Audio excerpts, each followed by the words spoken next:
What's up, everybody? Welcome back to the No Starving Artists podcast. Very, very excited for this episode. This is somebody that I've had a handful of conversations with, some public facing, some of them in DMs, and they've always been really productive. I've always gained a lot of insight and just perspective from them. So I'm really, really excited. But before we get into all that, don't forget www.nsadance.com. You can see all the information about past episodes, upcoming episodes, etc. So be sure to check that out. But without further ado, let me introduce Neo Lynch, everybody. The crowd goes wild. That goes crazy. Thank you. I keep saying I need like little sound bite buttons, Right. really step up the production quality. But Neo, how are you? I'm good. I'm awake. Good. Me too. Go ahead and tell anybody listening kind of who you are, what you have done, what you're doing, as much as you would like to get into. Okay. My name is Neo Lynch. I am a choreographer and educator.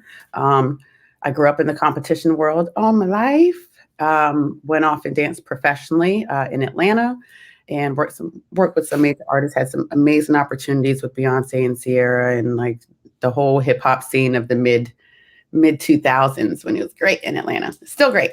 And then came back to Virginia and wants to access your control. Okay. Sorry, that was a pop-up. Back to Virginia, to my home state, and was artistic director of the competitive studio that I grew up at.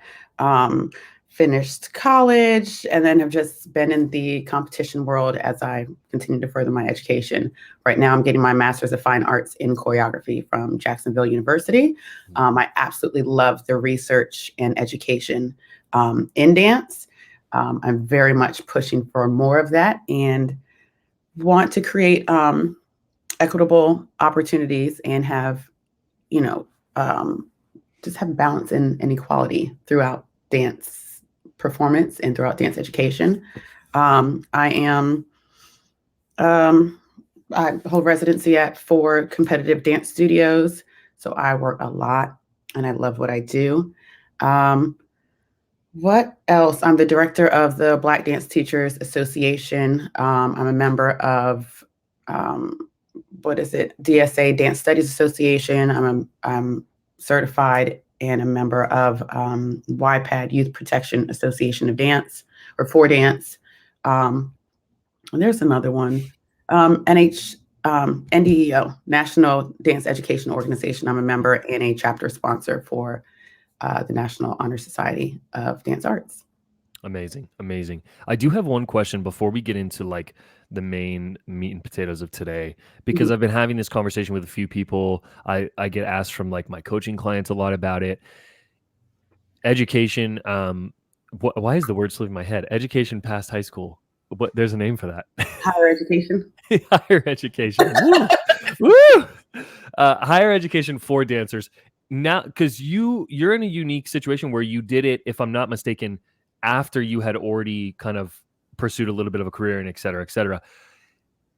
Going back, or I guess even just as it stands right now, is it something that you suggest to dancers? Do you think it would be a good idea for dancers to do, coming right out of high school? Does it just depend? Just your, obviously there's no right answer, but what's kind of your opinion and experience when it comes to college? I absolutely push all of my dancers to go to college first. I think that even though college isn't for everybody, I think the space that college provides, where everybody's there learning about themselves, and like that's where you're allowed to make mistakes. I think that the lived experiences that you get from college are going to better prepare you if you want to go off and dance professionally or whatever career field you want to go into. For me, not dancing, my undergrad is not in dance whatsoever, which I regret, but I didn't have the support to pursue that. So I didn't know that that was an option for me. And because I didn't pursue dance in college, that's what made me miss it more, and then start training on my own, and then make me realize this is what I want to do professionally. So I'm going to, do whatever it takes. Yeah. I needed that space to figure that out. Yeah. But also Yeah, like the education, like people think that when for those of us who come up in the competitive dance world, we think that that's all that there is dance. And there's like Right. this elitist, this, mindset that we kind of have as competitive dancers.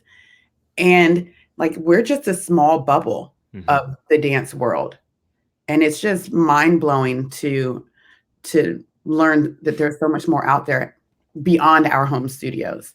Yeah. And there's books and books and books, like people write about this stuff. People research dance. People Yeah. break down like all the ballets and the contemporaries and the this style and the African diaspora styles and like the multicultural dances. Like it's so fascinating. And Mm. there's so many different avenues that you can go into career wise, other than just physically being a dancer. Right. I Right. Right. encourage people to do it.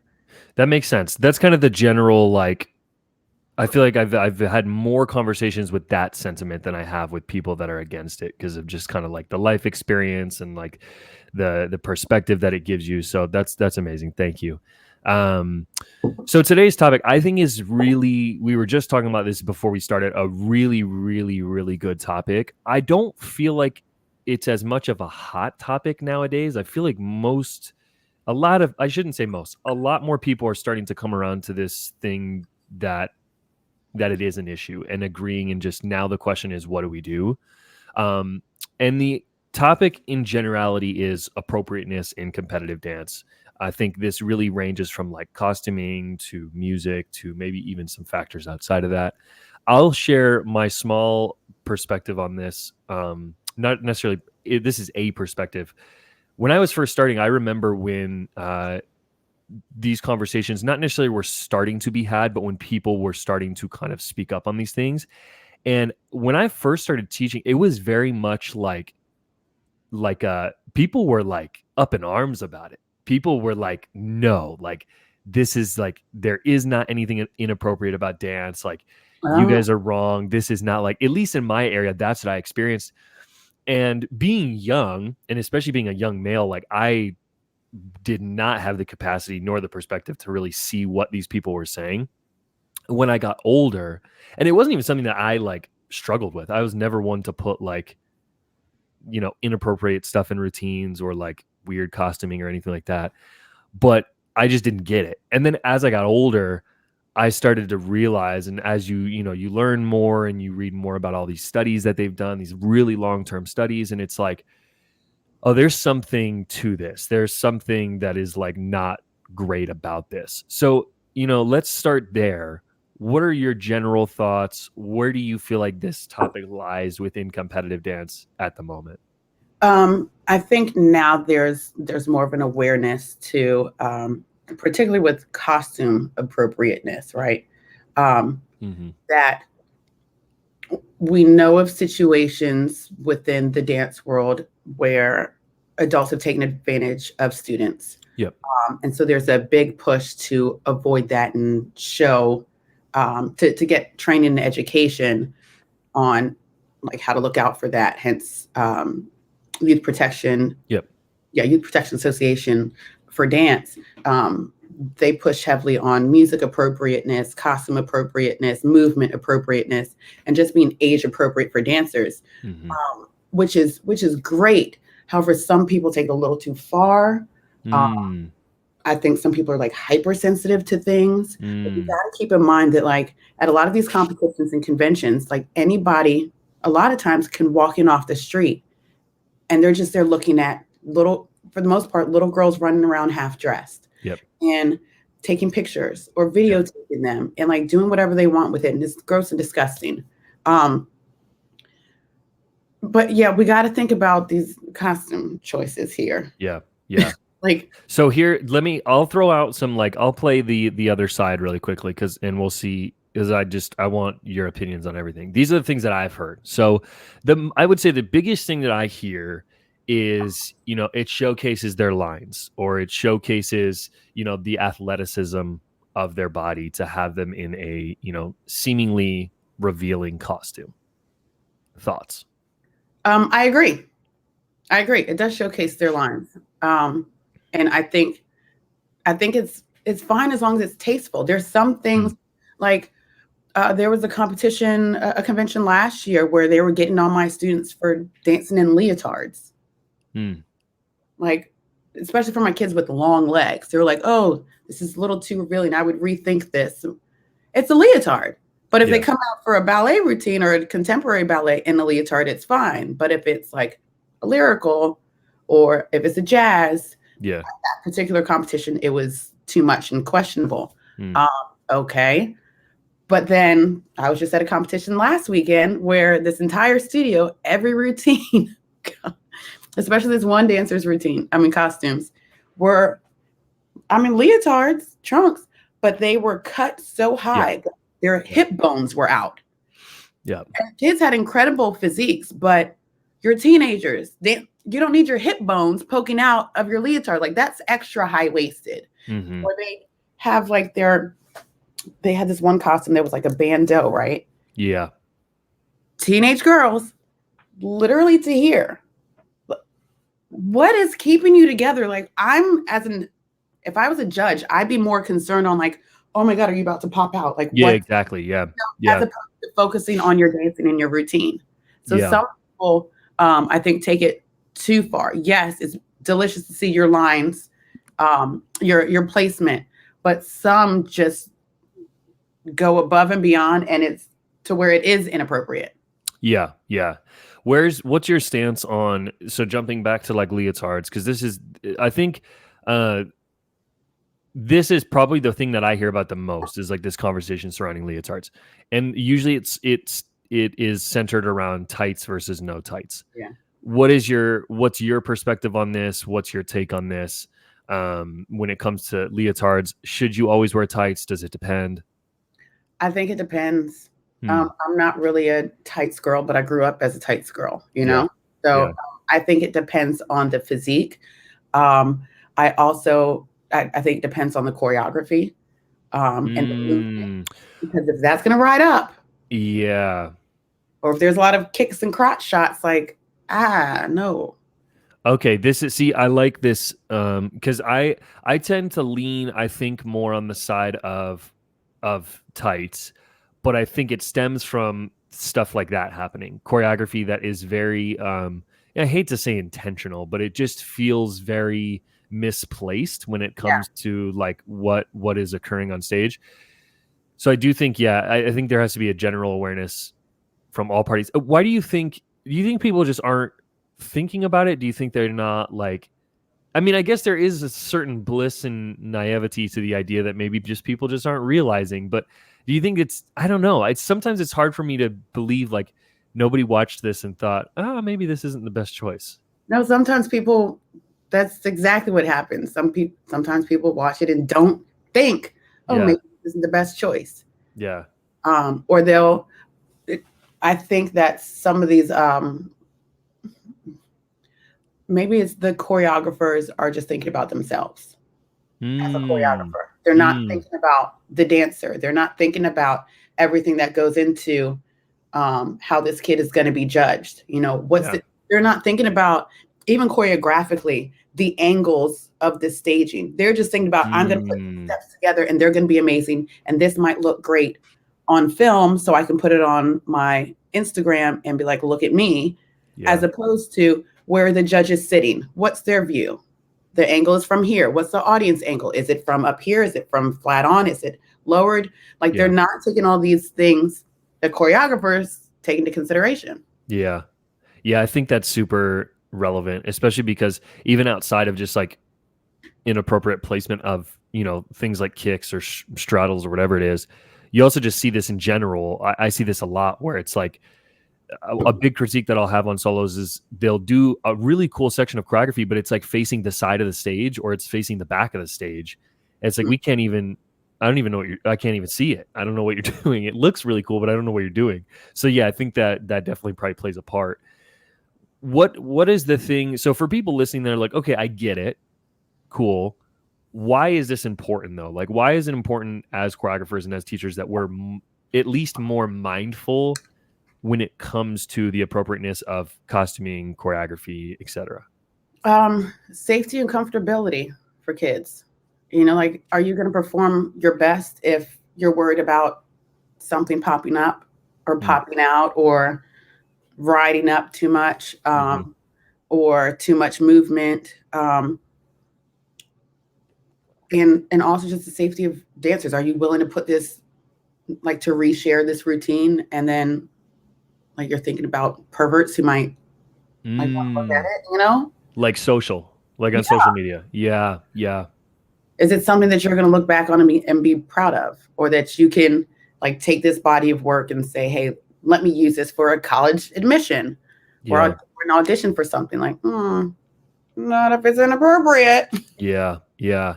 Do you think this stems also the other place I see this maybe even worse because it's forever in a sense is on dancers' social media pages where it's like, maybe it's a mom run account or something and they're posting a lot of like photo shoots and things like that.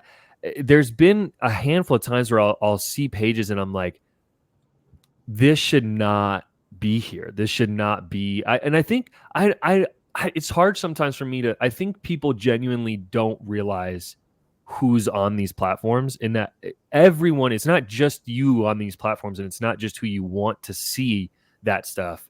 It's everyone. Yeah. When you're posting it, everybody's seeing it. So, do you think that is also something that parents need to be aware of, be more conscious of, things like that? Absolutely. Oh, absolutely. But I don't think that's gonna deter them whatsoever. Like, these Mm. parents who are like, I'm gonna make my baby a star. Mm. Like, they're not thinking about that at all, and Yeah. they're willing to take that risk. Yeah. Like, what have you seen, like, that the documentary of, like, the dark side of the '90s, or the no, not dark side of the '90s, but like the one about, like, the kids in entertainment, like the I know. So my wife is real she like really struggles with stuff like that. So she like I'll be like, we should watch this, and she's like, absolutely not. So it's like then I have to watch on my own, and I just don't have the time. So I haven't watched that one, but mm, I saw like some clips and stuff, and I was like, it's good. because it's like I remember back when I first started teaching, the thing they were talking about is like the positive reinforcement aspect. That these kids, they come out and they do these things, or they do an inappropriate move, or they post an inappropriate photo, or what seems to be, and then people respond, and they respond with clapping or cheering or whatever it is, and then those kids take that into adulthood of if I do this, I get this response. Mm. Yeah, that makes sense. I didn't. It's interesting, right? It's Yeah, interesting to think about because I think it's one of those things that's hard to like, how do you really, even in a, like, one, how would you do a controlled study of that? yeah, Two, how do you really quantify or like add metrics around that?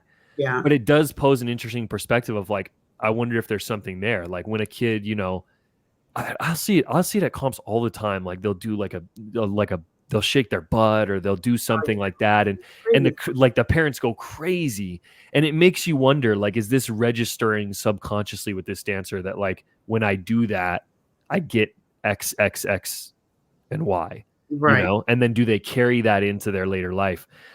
And it's like, I don't know. Yeah. But see, and you know what's difficult with that is that from that, positive reinforcement of moving a certain way at these dance competitions, carrying that into life later. Is that from dance, or is that from social media? And Ooh. everything that we see on social media that reinforces that, when it comes to, like, your interactions at school and with girl groups, boy groups, like, Mm. all of that. Because I think of, like, as you were saying that, I was thinking of, like, my hip hop routines, and I'm like, ooh, the No, way, I've been there. No, yeah, huh? like it's like it makes you think. Yeah, It but, makes you think. like, I've had to have conversations with my son, because in his hip hop routine, he decided that he was gonna twerk on the floor, like, surprise, on the floor. Okay, crowd goes crazy. We love Yeah, it. yeah, But yeah. then when he tries to do it outside of that space, I'm like, whoa, whoa, whoa, like that's not appropriate. And like, Yeah. we're not going to keep twerking on the floor. Like, oh, but mommy, this. And so like I have to break down, you know, twerk dancing and the history of it. And no, it's African dance and blah, blah, blah. And this is where it comes from. But this right here is not the space for it. You don't do this at school. You don't do this on the playground. You can't be doing this around girls, you know, just randomly. Like you got to keep. So like I have conversations about appropriateness. And there's a place for everything. And this, I think this is a great segue though. Do you think there's not enough conversations like that happening? Yeah. I don't think there are enough throughout, like, just throughout dance period. Yeah. Like I can't think of a time even as a student where anybody talked about appropriateness of a costume or appropriateness of movement, or even explaining like the history of movement, or like where like musical selections came from. Like, no explanations, just this is what we're doing. And even seeing that with, like when we were talking about, like one of our initial things was on like voguing and whacking. Yeah. And although we see it a lot in dance, I've never seen anybody else try to have a conversation with dancers about the roots of it. No, there's not a lot of people. I would, again, in my experience, in my area, there isn't a lot of people involved in those communities that are also involved in studio spaces. Which is really, really unfortunate, because it does spread a lot of misconceptions, because what I see happen so much, and I feel like I've gotten pretty good about my verbiage when I'm judging on how I approach it, but you'll see this in hip hop routines and jazz routines all the time, where you know, a choreographer, you know, maybe they took a class or maybe they saw something and they throw it in kind of just, you know, a piece, and I always try to let it be a moment of education. Like, you know, if we're gonna include this, like, you know, make sure we're trying our best to kind of to envelope the style a little bit more and not just isolate a duck walk for 4 counts. Do it right. Right, exactly. But it does come from, I think we were talking about this on one of the lives, is like, I'll go into studios and I'm teaching a class and I'm like, okay, what is hip hop? And a lot of these dancers, they think that, you know, Vogue and whacking and all of the house styles are underneath hip hop. And they're not. They're not. It's actually, like, when you really think about it, it's like kind of just doesn't even make any sense to put those styles into each other, because at the time of inception, there was not a lot of crossover. Those were 2 groups of people that were not really commingling. Both marginalized groups. Exactly. But, when you think about the history of it, it doesn't really make sense. When you like, and then the kids get it, but it's just that initial thing is not happening. Right. But there's I don't remember what I think I sidetracked us, but yes. Yes, whatever it was. No, but yeah, I think so. I don't know. It's funny because I feel like we're constantly kind of, and I've noticed this in our past conversations, I feel like a lot of these roads lead back to education. Yeah. And a lot of these roads lead back to like teachers doing a better job of educating. Yeah. We definitely agree. Because it's like, it's even just that the conversation prior of like, there's not a lot of conversations about appropriateness within studios. It's not something that's really talked about, or it's maybe talked about like amongst the teachers, but then it's never really talked about with parents or with the students. And then they're going out on stage and yeah, they're doing all the things that we've talked about. Do you think, in your opinion, does costuming, this is another question that I get a lot, does costuming affect scores, and where on the list of things do you rank it in terms of like what is the most important coming onto stage? I don't think costuming is one of the most important things. Like, it's not near the top. I think it adds to the aesthetic. I think costuming can completely change a routine. Yes. Yeah, it sets the tone. It gives you it's the visual aid to the movement. Yeah. Costuming can be used as a prop. Like as a choreographer, I'll think of, if I'm thinking of movements and whatever, like I might see a long flowy skirt and thinking of how that movement needs to go to the music and it's going to accentuate this. I see the legs going this way and the draping of the skirt, like all of that goes into it. And so without it, I'm like, that's missing. Yeah. Or, oh God, I had a lyrical routine one year. I forget what the song was. It might have been like a Celine song. Okay. So Gorgeous and Delicious. Yep. And it needed a pretty flowy skirt. So when they twirled it, and they ended up getting some kind of terrible, they looked like maids. No. It was so inappropriate. It looked like slutty maids. Yeah. And I was like, this is not it. And no wonder why they're not doing it's not connecting. Yeah, it's not like that. So one thing that's missing is that damn costume. Ugh. Yeah. I don't think people, I don't know where it stands as far as score sheets now, because when I look at score sheets, it doesn't direct say costume. It'll say performance.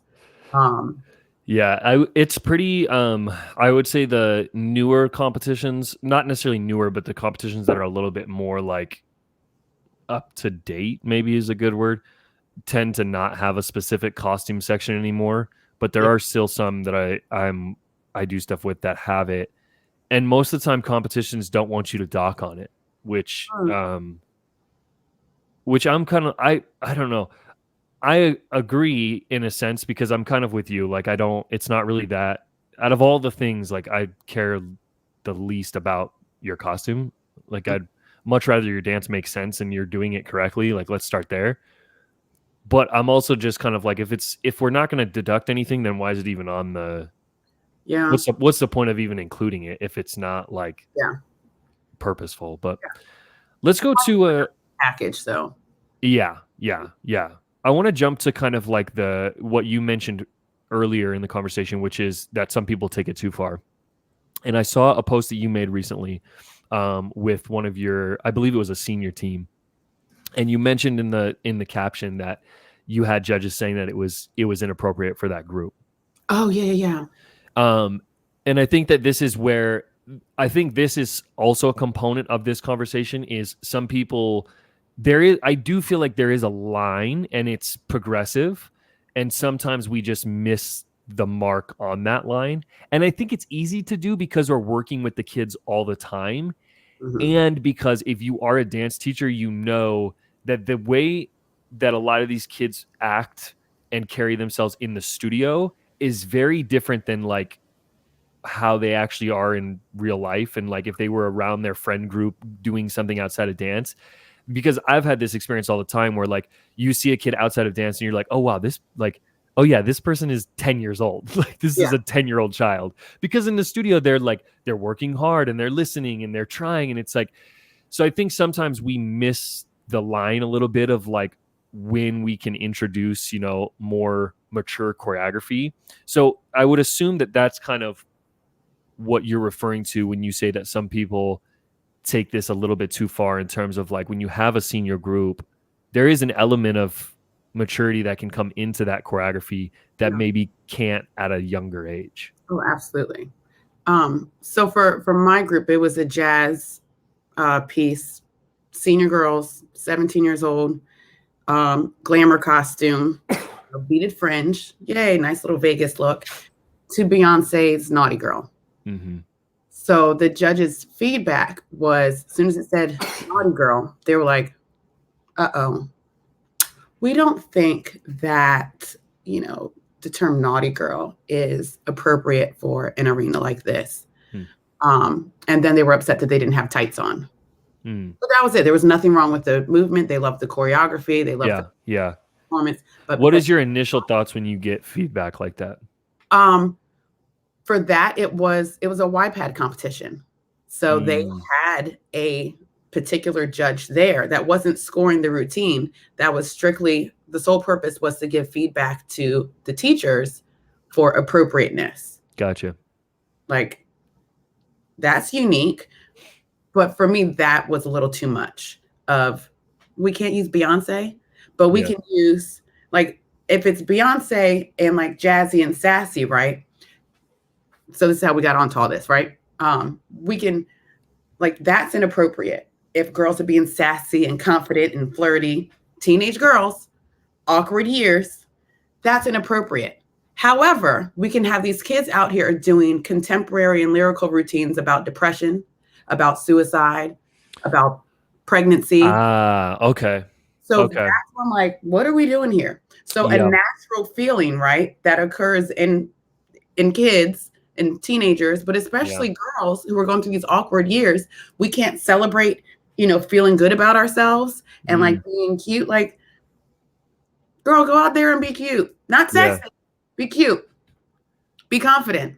Yeah. Can't celebrate that, but we can celebrate, the Interesting. darker Yeah, side. let's jump into this for sure because I've had multiple times where I'll work with a dancer, in a like a solo setting, and I'm like, okay, what's the storyline of your solo? And they give me this like crazy story, and then my follow up answer is always like, does that make any sense to you? And almost 9 times out of 10 they're like no, because it's like, it's like, my lover cheated on me, and like, and it's like I sometimes I'll be a little sarcastic about it, and I'm like, I would, I don't think that's ever happened to you. Right. As I'm talking to this like 12-year-old girl, and they're like no. So yeah, what do you to me this is an example of like choreographers not, I don't know, not understanding their audience, or not understanding like Yeah. the person they're working with, or maybe it's like a little bit of them choreographing for themselves, which I think is fine. But like, do you think you need to package it in a way that makes sense for that person? Yeah. Yeah, absolutely. And I think that, smart, smart choreographers will try to find music for the dancer. Like, I try to ask for my soloists, like, Oh, this is a good one. what do you want to dance to? What message do you want to convey in your solo this year? I'm like, well, I don't know. But like, it'll give me a chance to like get to know them a little bit better, and try to find something that like matches them, but at the same time that I can relate to as a choreographer. Yes. Like, it's hard when people come at you and they're like, I want to dance to this song, choreograph to this song for me. And as a choreographer, like, you have no connection to it, and you're like, Yeah.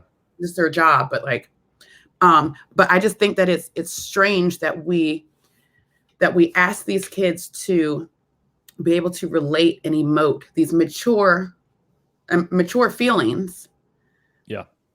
And yet, but it's only for this area over here, not Yeah. for this. Like, it's fine and appropriate over here. Oh, but if it's over here, it's inappropriate. Yeah. And I'm sure you probably see it in hip hop as well. Like, a little too much shaking and popping is inappropriate, even though this is how kids dance at parties and in social settings, and what you'll see, period.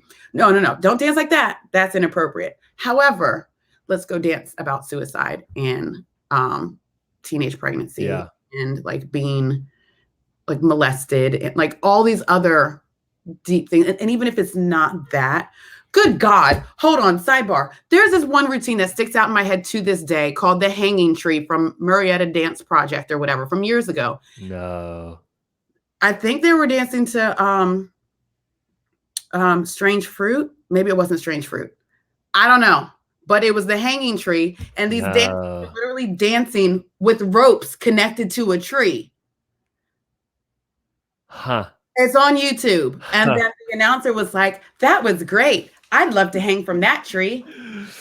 Oh, no. Like, the appropriateness of things, like, some things are okay and some things aren't. It blows my mind. I think too, it's like, because I totally get that art reflects society, right? And like, we as artists, like, we want to be, in the zeitgeist of what's going on and like whatever it may be. But I think there's a bigger component in a competitive dance setting that you have to understand, which is that you're working with kids.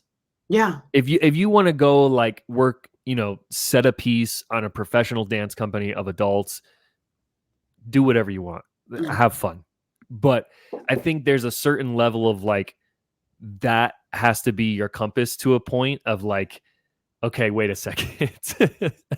These are 10-year-olds. Right. Should we really be introducing this? Because yeah, we do often ask these kids to go to very dark places, and we ask them to do it multiple times a week, Yeah. over and over and over again.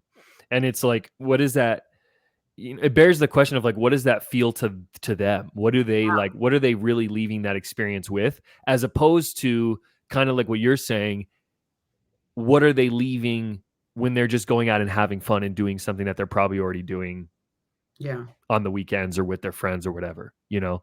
And I think that's a really good perspective that I don't know that I think I've thought about it in isolation, but I've never thought about them in comparison to one another, which I think is interesting. But yeah, I've seen my fair share of routines that like, maybe that was not the concept that this should be. Right. Because I saw like a trafficking piece recently this year. Oh, wow. And they were like in like shackles, like in chains. And I was like, man, this is powerful, but also I don't know about this one. Yeah. I don't know about this one. I just saw a piece this weekend. I forget what the name of it was, but in parentheses they made sure to include an adoption story. And I swear to God, one of the props was a trash can filled with pregnancy tests. Stop it. I'm dead ass. And the girl, the dancer, walks on with like the pretend husband, walks on holding a pregnancy test and then throws it off stage. No. While there's a little girl with somebody else in the front, and like she's covered up and looks like she's homeless, or yeah, I don't know, or in a concentration camp, and then like so and here's away, and then like she's clean again, and they're like cleaning the kid off. It was the most bizarre thing. I had this little. I don't think I told you about this one. You're gonna. Okay, let me prepare myself for this. So when I was judging this was this year. Well, I saw this piece that comes out. It's like it was, the piece itself was strange, like just in general. The concept was really like messy. It was like a kitchen like cooking type of concept. It was a jazz routine, but it wasn't really like, it was really confusing. And like there was all this stuff happening. There was like a chef, there was like da da da da. A few, 30 seconds into the routine, the only Black dancer in the group comes on stage in a monkey costume. I'm not joking you. I am not. This is a real. And when I tell you, one of the judges on the panel was Black, he got up from his chair and looked to the director and said, I can't, I'm not judging this routine. And literally like stood in the back of the auditorium for the rest of the routine. And the director was like, it was such a powerful moment because the director was like, yeah, 100%. Like, I totally get it. And it literally stopped me in my tracks to where I was trying to justify. I was like, is this maybe they just have a spray tan? Like maybe they're like, I was really trying, because I was like, there is no way that anybody made this choice. And we were talking about it a lot afterwards. And we were like, even if that dancer was like, even if the choreographer came into the class one day and they were like, all right, guys, here's all the parts. And that dancer was like, I really want this part. I feel like as a choreographer, like, one, I would never have gone there in the first place. The routine was just not good. But two, no. Yeah. But even if that dancer doesn't understand why, they're going to look back on that video one day and be like, why did my teacher do that to me? Why did they, like, it was a crazy, crazy experience. I have never seen anything like that before in my life. And our conversation with the judges kind of led into this idea of, and this is kind of my question to you now is, we do talk a lot in competitive studios about parent involvement, no parent involvement. Should they watch? Should they this? Should they that? In my opinion, if a parent feels uncomfortable with something that their dancer is doing, they have, you know, maybe the right is a powerful word to use. I think they have a space to bring that up to the teacher or the director. Absolutely. And I think that as a teacher or director, I'm not saying you have to, bend to everything that a parent says, but I feel like you have an obligation then to at least step back and go, is there some, realness to what's being brought up here? Mm-hmm. Do you agree? Do you think, because I think that, I think sometimes parents themselves need to be a little bit more on the lookout of like what their dancers are doing I think specifically this pops up a lot with like, let's say a dancer does a solo and it's an outside choreographer who doesn't know that dancer or they're not from the studio. And I think that's sometimes where some of these inappropriate moments tend to happen. Do you think that the parents should be a little bit more aware and, looking into these types of things? Absolutely. I mean, that's your child, so it's your job to protect your child. And if there's something that you as a parent are not comfortable with, you absolutely are supposed to speak up. If your child is is uncomfortable with something, more than likely they're going to tell their parent before they tell the teacher. And then the parent needs to communicate that with the choreographer or whatever. Yeah. And then the choreographer or teacher needs to make accommodations so that the child is comfortable. If it's within reason, like there might be some things that are within reason, like I had a girl this year who they were doing like a Commodore's brick house. White girl and black girl. We're getting afros and 70s style, costumes to go with this aesthetic. And the white girl was uncomfortable wearing an afro. She's like, I'm just not comfortable with this. Yeah. I have to respect that, but at the same time, like this is the style, like for everybody back then. Like look at Barbara Streisand, her hair. Like this is not like this isn't cultural appropriation right here. Like I'm not putting you in a black afro and no, this is blonde. This is the color of your hair. Yeah. It's just big hair. Yeah. Yeah. But it's just curls plucked out. My hair gets like that. Like I get it. But I had to respect, her wishes and feelings, and be like, but it really makes the look. But I gotta respect it, really great. Yeah. So where, I try to be as like actionable as possible with a lot of these things. So, and I love that we're doing good. We're on the same page here. Yeah. We're pretty. Look, once we have that breakthrough, it's like, oh, my guy. I was gonna tell you, I love like having conversations with you because I always get messages after, and it's always like, it's always like people either agree with you or they agree with me, and they're like, and it's funny, and I'm always like, my response is always the same. I'm like, you don't have to agree with either of us. Just respect and appreciate that the conversation is happening. It's like that's the point. It's not like we're asking anybody to like pick a side. It's just like Team Pickett, Team Neo. So as far as like actionable things, and we talked about a few, parents being on the lookout, teachers being on the lookout, but like, is there something that you use as a choreographer and as an educator to kind of guide you on as right of a path as you feel you can be on, right? Because I think it's a bold thing to say like there is a right path or a right way, but how do you feel like you navigate spaces of appropriateness when it comes to just you as an individual, as a parent, as a teacher, as an educator, as a choreographer? I think I have to really consider the audience, and I think because I'm older and because I'm a mom, like I'm far more conservative than what I used to be. Yeah. And I love my kids, so I want to protect them. Yeah. Even though they're like, oh, let's do this. I'm like, no, like, no. Yes. Like, Yes. That's not going down. Yeah. They might surprise, especially with my hip hop kids. They'll surprise me and do it on stage anyways. And I'm like, okay, great. Thank God we didn't get a yellow flag. They're like, that's our goal. I'm like, that's not the goal. Yeah. But no, I think I've taken into consideration the audience and the kids. But how is this going to read to like how it would read in a competition setting is completely different to how it might read at a like choreography showcase, you know? Mm, So think about the audience, think about who you're choreographing for, where you're choreographing for. What is that competition or convention? Like, what are their rules and standards? What do they like? What's the history of what they produce and showcase on their platforms? And if it's not this, then all right, expect not to do well. yeah. You have to like choreograph within, I think, within those spaces, because Yeah.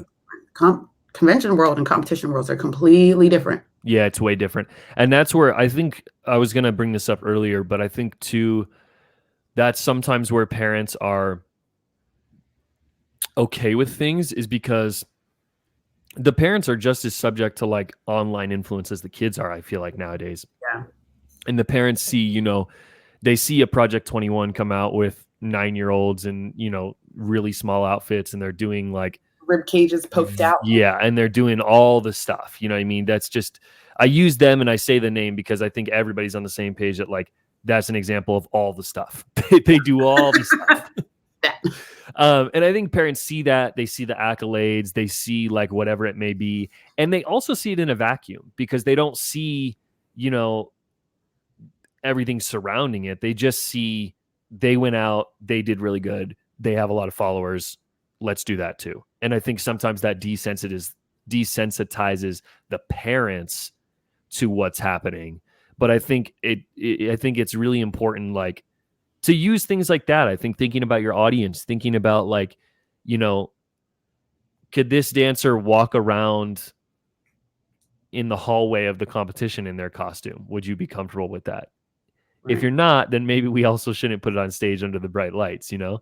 I think there's like certain things that you can kind of think about in terms of that. And I think to your point earlier too, realizing that it is a thing, and it can like, costume can hurt a routine. Yeah. I feel like. But I don't know that I think it's a higher chance that it hurts the routine versus significantly increases the score of a routine. Mm-hmm. Would you agree? I think that's subjective. Like, yeah, it depends on the costume. Like, there can be a beautiful costume and the routine works because of that costume. Like, you appreciate the routine just because of the costume. Yeah. Yeah. Or the costume is like some trash and you're like, oh, it could have been great. Y'all are just prostitutes, you know? Do you think it's important to ask, like, do you think, because you talked about like comfort within like the content of the routine, do you think it's also important to factor in the comfort level of the dancer, like as in their physical comfortability in their costume? Absolutely. Absolutely. So especially when you have like plus size girls, right? There were for the longest that for tap routines, people and judges would say, and this was like, you know, back in the day. Yeah.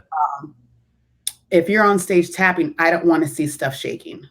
So like they knocked the doors down if like kids were in, but this was also the era of like everybody's wearing like this glitzed up, you know, sequins bra and like jeans or some pants or whatever. Yeah. And people don't want to see extra movement while you're tapping. And so they'd knock points down for that, allegedly. Yeah. Yeah. But that would be a thing. Even in I feel like I heard it the most with tap, but I think for like plus size dancers, like everybody wants to be comfortable.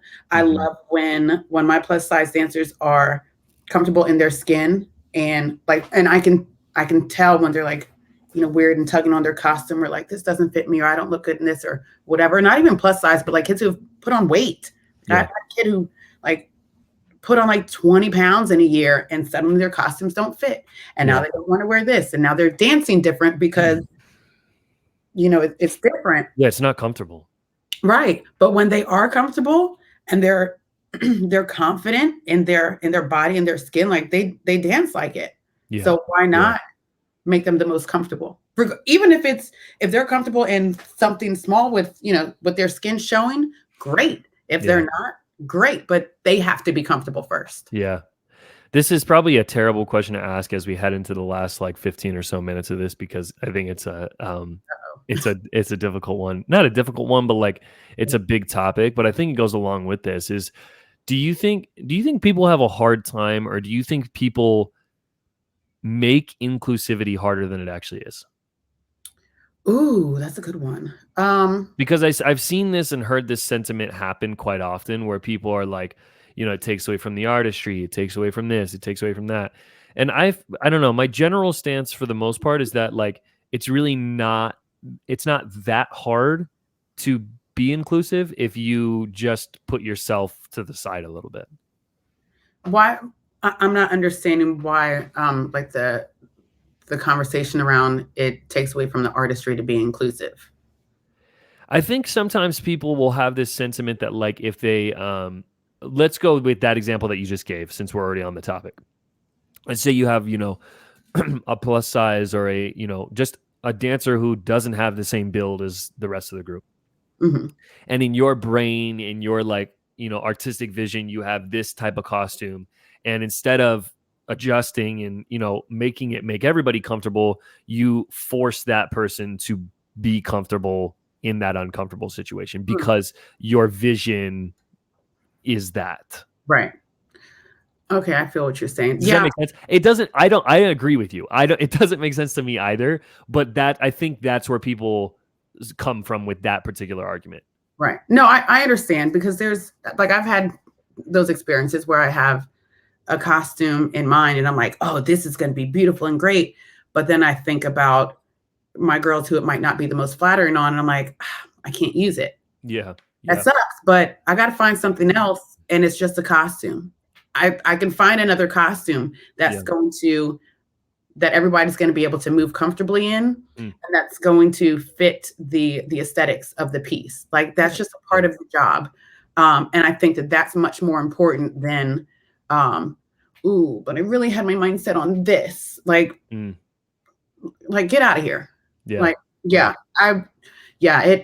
Because there are a lot of times I might hear from other kids who are like, oh, well, we can't wear this because of this person, or exactly. Yeah. And it's like, well, how would you feel if people feel that they can't do something because of your feelings, or because we have to consider you, and so now we have to move a little bit differently? Like I just think it's asinine that inclusivity is affects one's artistry, and like shut up. The more inclusive we are, the more we can think about one another's perspectives and backgrounds and experiences, then the greater our artistry can expand. It doesn't limit us in any kind of way. Like it makes us grow and expand. Like shut that up. People are stupid, and people are just people are stupid. Oh my gosh, my comfort level has to change because of somebody else. Yeah. What? Shut up. Because it's not going to hurt you any, Yeah.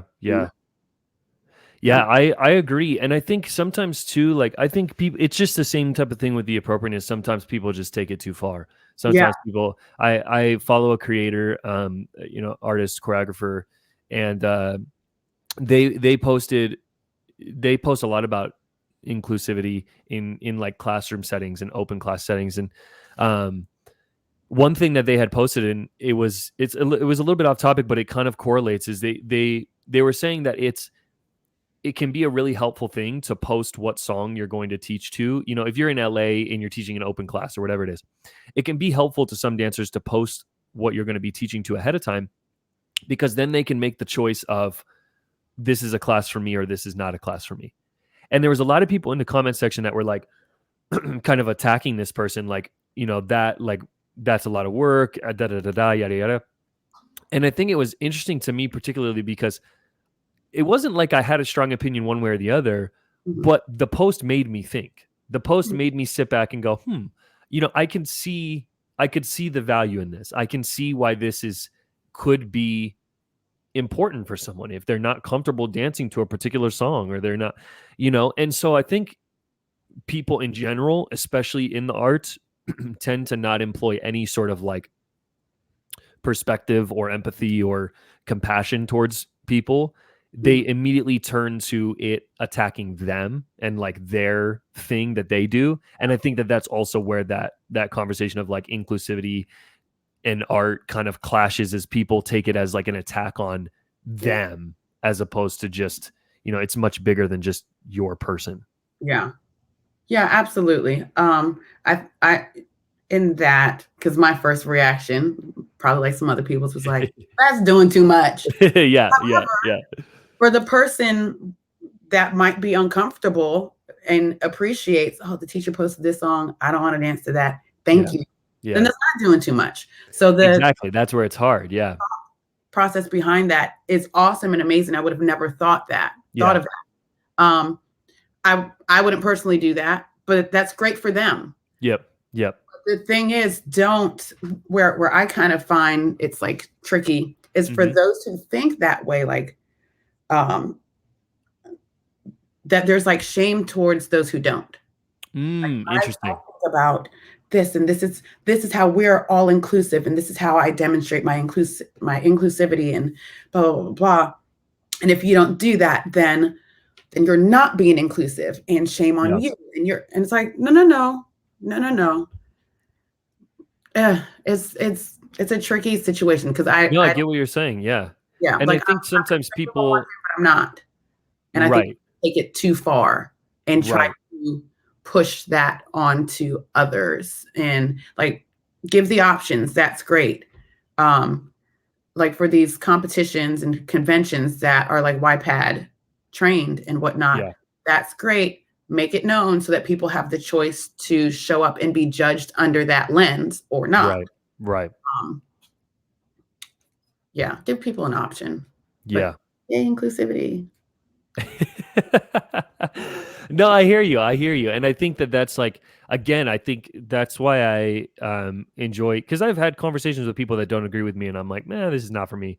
But I think there was always like, it was very clear to me right off the bat of where you were coming from when you started interacting with my page and started interacting with content. And I think once we had further conversations and I realized that you were actually open to having a conversation, even if we still didn't agree at the end of the conversation, that to me spoke volumes of like you as an educator and as just an individual and just as a human, because I think that there isn't a lot of that happens, especially in the dance community. It's either you agree or you disagree. And if you disagree, then you can't have anything to do with that particular person. And I think that doesn't really help, because I know that I've learned a lot from the conversations that we've had. And I know a lot of other people that have reached out to me have learned a lot from the conversations that we've had. And I think had those conversations not happened, which is pretty typical in the dance community, then then that learning opportunity isn't there for people. Yeah. Because sometimes you don't know what your opinion is until you've heard both opinions. Yeah. And then you go, okay, cool. Like, I agree with this one. Great. It doesn't, I mean, at the end of the day, it's like, it doesn't make you less than or more than. It's just, you didn't know where you fall because the conversation hadn't happened yet. So I think, I think I definitely understand where you're coming from, where people can take it a little bit too far. Because I think that the key is that there has to be empathy on both sides. Yeah, absolutely. And there has to be at least an attempt of understanding on both sides for something constructive to actually happen. Well, see, and I think that's where a lot of people miss the mark. Like, people don't want to understand; they want to be right. Yeah. So like even in like conversations, yeah. You look like a ghost coming through. In town shooting a movie. But like a lot of times in any kind of argument, it's, well, do you want to be right or do you want to be understood? Yeah. Which is it? Yeah. And so if you want to be understood, then you got to give that space for understanding, both ways. Yeah. Yeah. And I think that's just me naturally as a Capricorn. Like, I don't have to be right, but like, I want to understand why you think the way you think or why you move the way you move. Like, let me understand so I can learn from that and like move differently or whatever. Yeah. But I think you being that type of person, like you asking those questions and you seeking to have that understanding helps. I guess I can really only speak for myself. It helps me understand my opinions more. Yeah. Because when your own opinions are questioned, it makes you go, oh, wait a second. Like, let me make sure I fully What am I talking about here? Yeah. What I Yeah. mean to say. Yeah. Well, you know what? I've noticed a shift in your post, and did you get the key? Yeah. Okay, sorry. But I also like know how to watch your posts now. Like I'll try to like read Oh, before that's I click on interesting. it or turn the volume on. I'm like, what's the caption saying? What is he talking about here? Or like Yeah, that's interesting. maybe I will, but because I know that if it's something that I'm like, God dang it, I don't agree. Like I Yeah. don't want to be mad today, or I don't want to feel like I gotta respond right now. I don't have to. Yeah. However, I'm finding that the things that I see that um, you're more conscious of the words that you use. I think Yeah. you're more intentional with your wording and your messaging, and it's giving a space for understanding and balance. And it's not this is the right way. Yep. Um, like it just opens up more conversation. I really appreciate seeing that now. Yeah. I appreciate that. Yeah. Yeah. Yeah, I think it's kind of, it definitely is just a result of one of our conversations for sure. Like like the first conversation we had, actually it wasn't the first because you were right. The first one was around like whacking in Vogue, but the conversation around like the ballet aesthetic, like I don't know that I've ever like thanked you in conversation, but like that conversation really did a lot for me as like an educator and a judge. Because I realized in the conversation, like, oh, I'm doing this.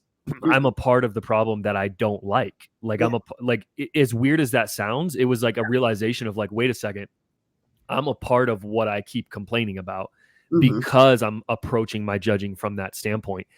And I had already made the shift in hip hop, particularly because for a long time I would use like, use your plie more. And I had shifted that a few years back, but I was still doing it in other styles.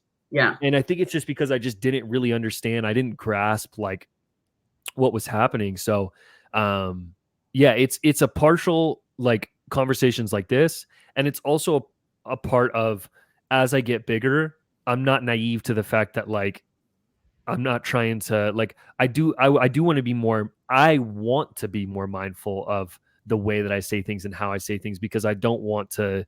The point is not to create aggravation. The point is to create conversation. And I think that's a really hard line to walk sometimes. Yeah. But I think that like the more I'm conscious of it, the easier it's becoming. And it's doing that. It's allowing people a space to speak. And then it's also so yeah. Long story long, I appreciate you kind of like Thank you. speaking that out. Us being able to have this space because like I was saying last time, like God, I was like this guy, and now I'm like, hey, this guy.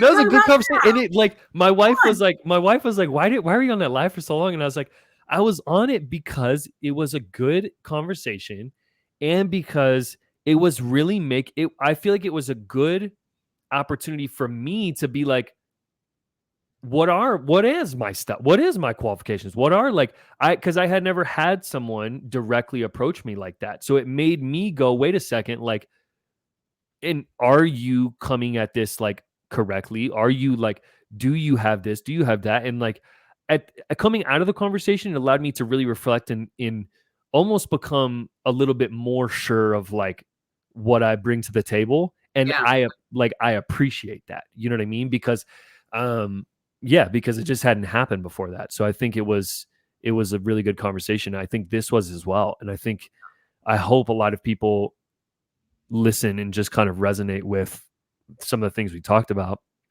which leads to, the wrap up here, which is what's the takeaway? What's the thing for you surrounding this topic of appropriateness that you would like people to have a better understanding of?